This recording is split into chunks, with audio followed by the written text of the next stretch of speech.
Hi guys, chci vám něco oznámit. Tento kanál dřív se vlastně měl spoustu jmen. Dřív jsem taky měla kanál Nikinka, jenomže jsem mi prostě celý mobil nějak z ničeho nic celý promazal, takže to bylo v háji. No, takže jsem musela začít od znova. Měla jsem různý názvy, třeba Hot Dog, Random Borka, teď jsem Aesthetic Nicha. Ty předtím jsem zapomněla, pardon. A jsem jich totiž měla hodně moc.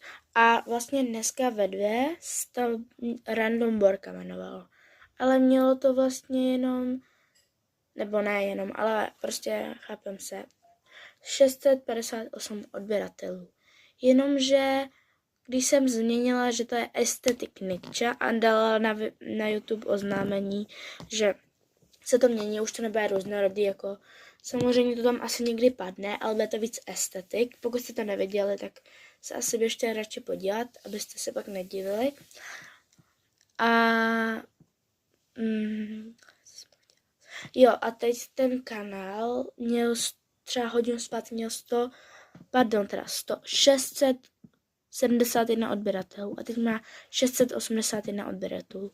A možná, že než to vydám, tak to bude mít přes 180.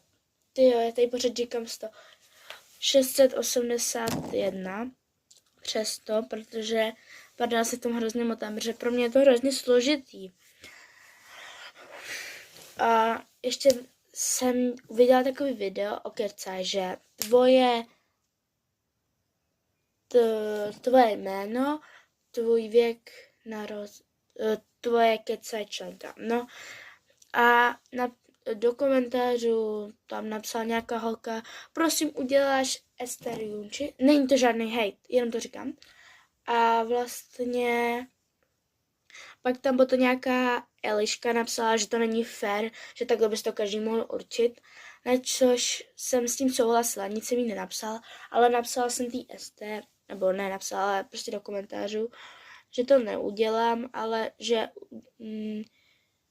že si prostě, to je asi jedno, to nebudu říkat radši tady. Prostě pokud mi na to odepíše, tak vlastně rozjede celou tu éru jednoho estetik videa. To vám řeknu, až se to stane.